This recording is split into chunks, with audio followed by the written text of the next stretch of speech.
all this process, all these brings us to another sphere where the bed in which religious fundamentalism and market fundamentalism cohabit. It's called the media. One of the things that we are ignoring and neglecting, हम सोचते हैं कि media का problem ये anchor है या वो anchor है, ऐसा नहीं. That's not correct. Of course, there are a couple of complete megalomaniac morons. वो अलग बात है. वो हर सेक्टर में है, पॉलिटिक्स में भी है ना, एजुकेशन में भी है. जहां आपका education minister and former education minister believe in Pushpak Vimanam in the time of Ram, a prime minister who believes in plastic surgery in the time of Ganesh and genetic engineering in the time of Mahabharata and Karna. So there are crazies in every sector, but something very fundamental has changed in the media. You will not recognize today's media as anything like the media of even 30 years ago, and a completely transformed media from that of the freedom struggle.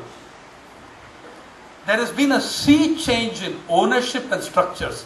Please stop looking at the media as some autonomous entity or democratic institution in the country. It is a corporate entity.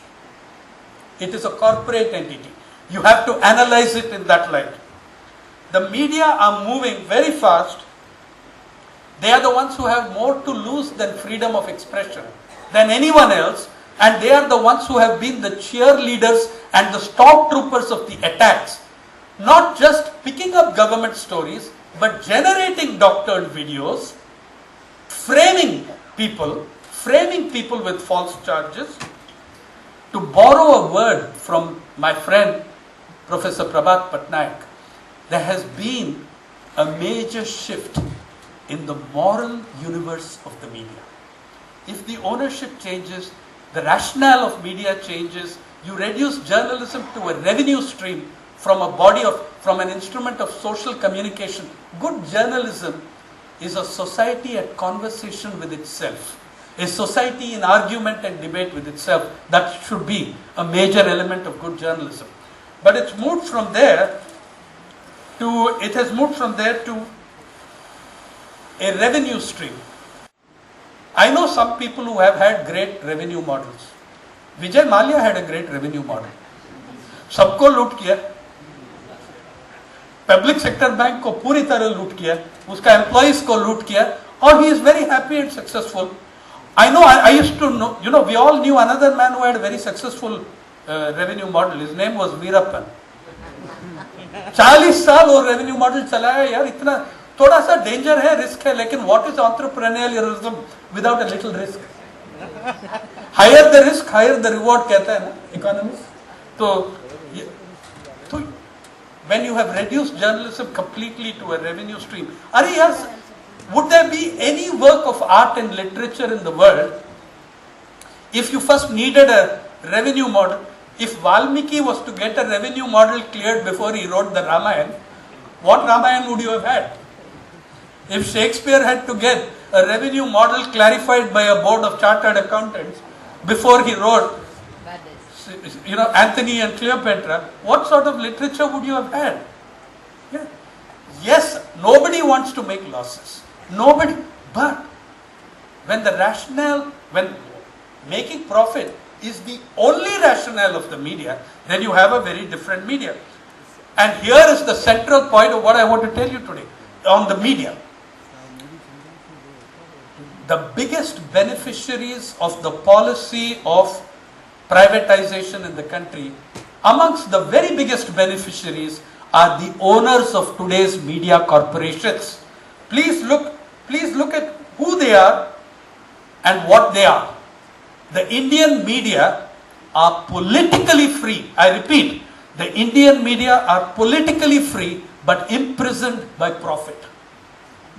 Please look at who the media are.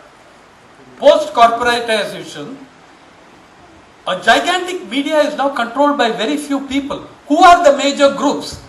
Who are the major corporate groups in the country? All of them are also having major media interests. Ambani's. Mukesh Bhai owns the biggest TV network in the country. Network 18, which includes 19 channels which you know as ETV, except for the Telugu ETV channels. ETV Marathi, ETV Gujarati, ETV Malayalam, Bengal, all are owned by Mukesh Ambani. Apart from CNN, IBN, Lokmat, the whole works. You take the Birlas, the Hindustan Times, other media interests. You take the Tatas and Tata Sky, which is a collaboration with Rupert Murdoch, which is a collaboration with Sky TV of Britain. Every one of them has huge interest in the privatization process that is unfolding. Every one of them has major interest in the so-called labor reforms brought about by this government. My old friend S.K. Pandey is sitting here, he will tell you of the Majitya Wage Board, upheld by the Supreme Court long ago, but now a major newspaper is implementing the Majitya Wage Board. Journalists are on strike in many places, you don't even find it reported in the newspapers. Journalists have walked out of work in some newspapers in the country, you don't even find that reported. There has been a complete change in what that entity called the media are. Also, please look, these major corporate owners, Ambani's, Birlas, Tatas, Jains, even privatization of education benefits them. The Jains are going to be starting the Bennett University, taken from the name Bennett, Coleman and Co., which owned the Times of India. None of those guys involved in the process has the faintest clue who the original Bennett was or how many years his bones have been dust. But Bennett, Coleman and Co. is a foreign sounding name. Bennett is a good brand name. It almost sounds like Benetton. Right? Actually, that came from Bennett, Coleman and Co. When I was a young journalist in Mumbai in the 80s, they used to be affectionately referred to in the tabloid press, not as Bennett, Coleman and Co., but as Bandit, Conman and Co. Now, the same groups, please notice, when you're going to have privatization of spectrum, who benefits? Ambani's, Tata's, Mittals, all these people benefit from privatization. You're going to have privatization of mining, who benefits? Ambani's, Tata's, Birlas. You're going to have privatization of education.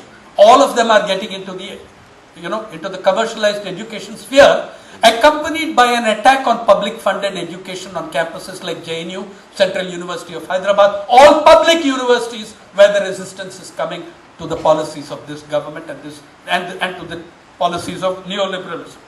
From this period has come the greatest scandals in the history of the Indian press called paid news, where over 1,000 crores of money was spent on presenting propaganda as news in the elections of 2009 and 2014.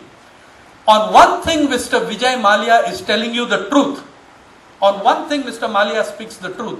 When he says, those journalists who are attacking me should be careful. How many of them accepted my hospitality? I will reveal. I think he should. He should be encouraged to reveal because it is the truth. Today, some of the people who enjoyed that hospitality are writing against him and saying, 5 years ago I attended a party where he said this. Why did you not write it 5 years ago, boss? A media that has acted as touts for Monsanto and the GM lobby, never telling you that a Supreme Court appointed commission of top scientists in this country has asked for a moratorium on introduction of GM in food crop and other crops. They don't even tell you this, but they paint everybody as anti-science and technology, but share a bed with people who believe in genetic engineering in the time of Karna.